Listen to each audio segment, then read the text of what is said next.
8, the impossible converts. It wasn't just Jesus' religious friends who believed. The earliest Christians were a ragtag bunch of the most unlikely converts, including Roman centurions. One of the most unlikely of all was Paul of Tarsus. Paul was one of the premier enemies of Christianity, utterly devoted to stamping it out, kind of like a first century Richard Dawkins. Well, technically, when he was Saul of Tarsus, not Paul of Tarsus. He became Paul once he had his vision of Jesus. So just a little minor correction there. And I did look up that the one centurion that was converted to Christianity did actually exist.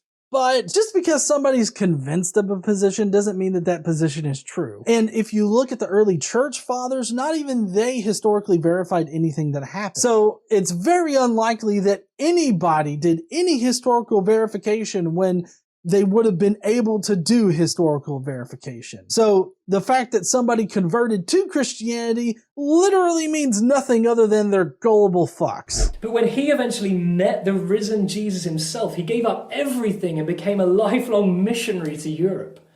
That's kind of like Ricky Gervais and Stephen Fry starting a church plant. When Christianity's most ardent opponents convert, that's interesting. I mean, something happened to convince them. Again, just because somebody's convinced of something doesn't mean that that something is true. This is a non sequitur. Both of those things are literally not connected whatsoever. People believe in false things all the time. Just look at flat earthers. They're still around. Number 9, the honest details. The resurrection accounts are filled with honest details that, honestly, no one would make up. For example, the disciples who wrote some of the accounts come across really stupid. They were hiding, confused, doubting, disloyal. In one account, a disciple loses his linen cloth in a crowd and has to run home butt naked. That's embarrassing. I wouldn't make that up about myself. Well, I don't know. I think that if you were trying to sound convincing about something concerning you running away naked, I think running away naked could definitely be something that you would make up. Like, let's just say that you were accused of threatening somebody with a gun. Well, it would be embarrassing to then say, oh, well, it wasn't a gun. I just had an erect dick and I was holding it while I was talking to you. That's an embarrassing thing. It would make sense to make up that embarrassing fact to cover up like threatening somebody with the gun because that's an actual crime. So to say that, oh, I wouldn't make that up about myself, I think that there are definitely situations where you can make up you being a dipshit as the reason why something happened or something was written about you like that. But also, he's trying to use the criterion of embarrassment here, which is a common criteria that is used by apologists and some New Testament scholars. But the problem with the criterion of embarrassment is that you have to assume that the person who wrote this embarrassing fact about themselves had access to the knowledge that they were writing about. But as we know, definitely know, the Gospels were anonymous.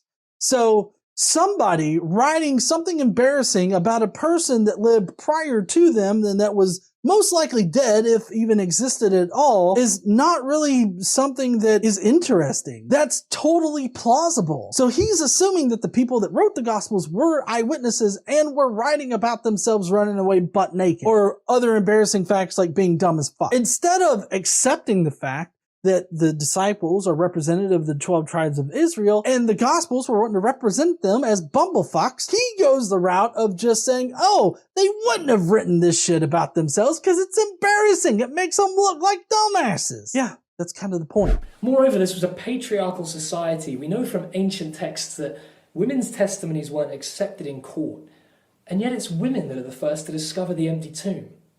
If they were making it all up, it wouldn't read like this. The only way these details would be there is if that's what actually happened. You see, that's not true either. It's not that women's testimonies weren't accepted or trusted in court. It's just that it was unseemly for a woman to appear in court because they had this idea that court was kind of the man's space. And so to ask a woman to come into court to give a testimony was seen as like an affront to the woman. That's the context surrounding that. But also, the Gospels are not court documents. So that literally has no bearing on whether or not women would be trusted. You're also ignoring the fact that in the Gospels, the theme of the least shall be first is prevalent all throughout them. And so by ignoring this, you're totally stripping away the context in which the women were coming to the tomb. Because women going to the tomb to anoint the body, that was something that women would do at that time. That was not the job for men. Asking the men to go and anoint the body would be a lot like asking women to appear in court at that point. So no, the women at the empty tomb is not a convincing argument that the tomb was actually empty or that Jesus actually resurrected from the dead. Number 10, the exact predictions. The Old Testament repeatedly points to Jesus' life, death, and resurrection as God's plan of salvation for the world. Roughly 700 years before the cross, the prophet Isaiah wrote, "He was pierced for our transgressions, he was crushed for our iniquities. The punishment that brought us peace was on him, and by his wounds we are healed. He was cut off from the land of the living, assigned a grave with the wicked. But after he's suffered, he'll see the light of life and be satisfied, for he bore the sin of many." Even Jesus himself on numerous occasions told people he would die and then rise exactly 3 days later. So this wasn't an accident.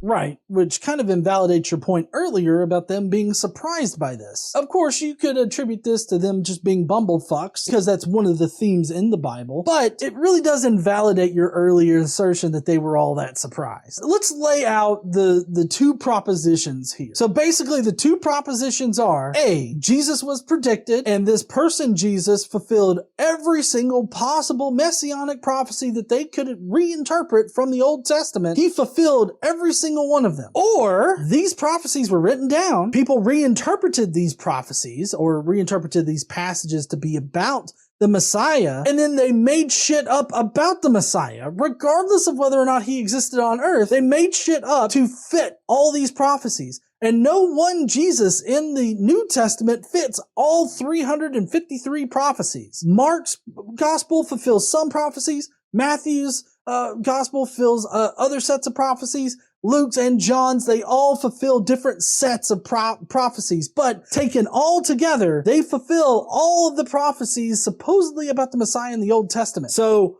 there's they just made shit up about Jesus, or Jesus really fulfilled all of these things. Those are the two things here. And Christian apologists rather, tend to go with that Jesus actually fulfilled all these things, rather than the more plausible thing of people just made shit up. Obviously, I'm on the side of people just made shit up, including his existence altogether. But like I laid out prior to starting this video, I'm fine accepting that a real Jesus existed in history for the purposes of the discussion on the resurrection. But they still would have just made all this shit up in order for this Jesus to fulfill these prophecies.